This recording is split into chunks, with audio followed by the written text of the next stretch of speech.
Hello, what's up guys? Good morning. At ngayon na gutom na talaga ako. Wala akong grocery, hindi ako nakapag-grocery, no? So busy kasi sa trabaho. At ngayon na hindi pa nga nakakain, ano na oras, ito mabilisan lang. Kapag mabilisan lang, kapag walang ulam, kasi hindi pa nakapagluto, nagugutom na ako. At siya nga pala, dito na yung mga gamit ko sa kwarto kasi malayo yung kitchen namin dito. Iikot pa eh. Ikot pa sa kabila. So malayo. Ang ginawa ko na lang kapag magsayang ako, dito na ako magsayang sa rice cooker. Dinala ko ng rice cooker sa kwarto ko. At yun, mag-init din ako ng tubig. Tilam na lang para hindi na ako ikot dun sa kabila.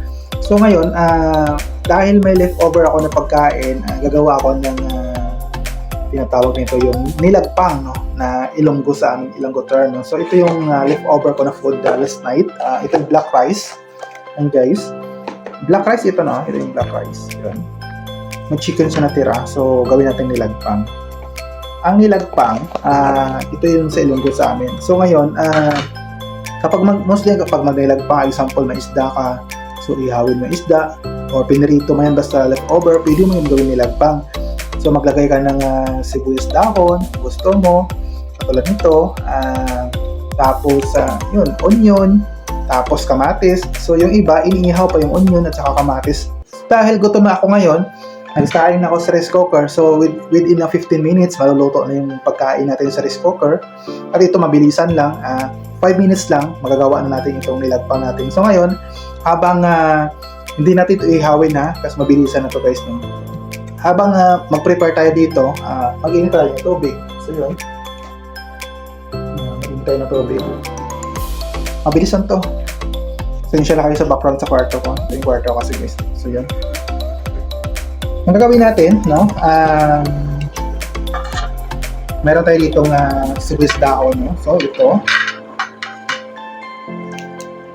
Mabilisan lang to. Yung iba talaga, kamatis, kung may kamatis ka, ihawin mo. Onion, ihawin mo din. So, ako, hindi na ako mag-ihaw nito. Ang ilalagay ko lang, itong sibuyas dahon at saka yung sibuyas na lang, yun na lang. Wala din akong kamatis kasi, no? Hindi na pag-grocery. Busy kasi sa trabaho. Hindi rin ako nakapagluto. So, after nito guys, kalahati lang yung gagamitin natin. Mas marami ito eh. So, nainit yung tubig natin. Kalahati yung gagamitin natin. No? So, mabilis lang to. Ito yung ginagawa namin dati nung maliit pa ako sa Pilipinas, sa probinsya. No? Ito yung mabilisan na technique lang. Kapag gutom ka na. No? So, hiwain mo na na maliit to. Yan. Kung may sili ka guys, no? Yung iba kasi mahilig sa manghang. Lagyan mo ng sili. Pero ako kasi hindi ako mahilig sa manghang talaga eh. Kaya ang gagawin ko, walang sili na. So ito na. Tapos natin ito. And then, yung leftover natin na manok, last night, tanggalan muna natin ng mga siyempre kanin. Mabilisan lang to. Hindi social tayo eh. Cowboy style lang to. Yan. Yan. Himay-himay lang natin konti. Ito na. So, para hindi siya dumami konti. So, yan.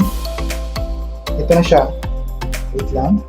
Dito na yung mga gamit ko. Yung rice cooker, yung initra ng tubig. Dito may din ako, may microwave. Dito ko na dinala para minsan dito na ako magluto ng food ko. Pero yung pagkain talaga na maramihan, sa labas ko na iluto kasi maamoy sa kwarto dito. So ito na siya guys. No? And then, ang gagawin natin, itong leftover na food natin, na kanin, black rice,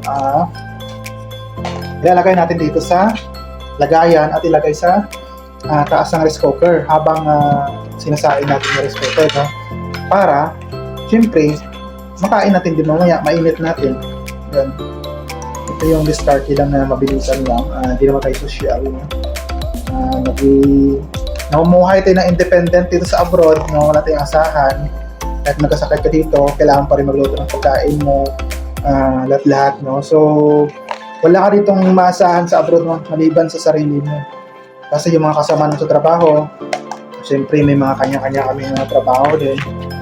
So, yun talaga. At dito, hindi ako nang sumasama sa mga kasama ko sa trabaho. Sa kasama ko sa trabaho magluto.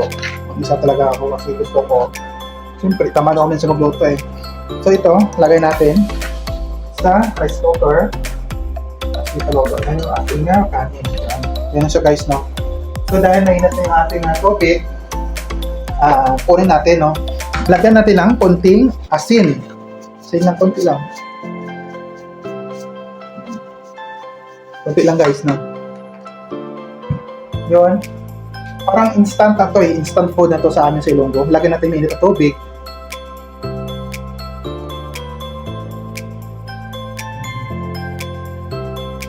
So yun. After this, ang gagawin natin, kasi alam na yan, mainit na to eh. Takpan na natin, no? Takpan natin. Mga around 5 to 10 minutes, pero kahit 5 minutes, okay na yan. So yun lang. Maya-maya konti ito na yung sinain natin at ito okay na to maya-maya konti, mga around 5 to 10 minutes, pero kahit 5 minutes okay na to. Kasi instant instant nga eh. So maya-maya kakain na tayo guys. So ito na yung ating nilagpang, buksan na natin on the moment of truth. Ayun. Ayun guys, no. So ayun ang itsura ng nilagpang natin. Ayun. Masarap na yan, no. So ang bango guys, no. Ayan, tingnan natin. So yun. Kung may sili kayo, pwede nyo lagyan ng sili. Wow, sarap nito guys. So ito lang. Ang bilis lang, no. So yun, kain na tayo.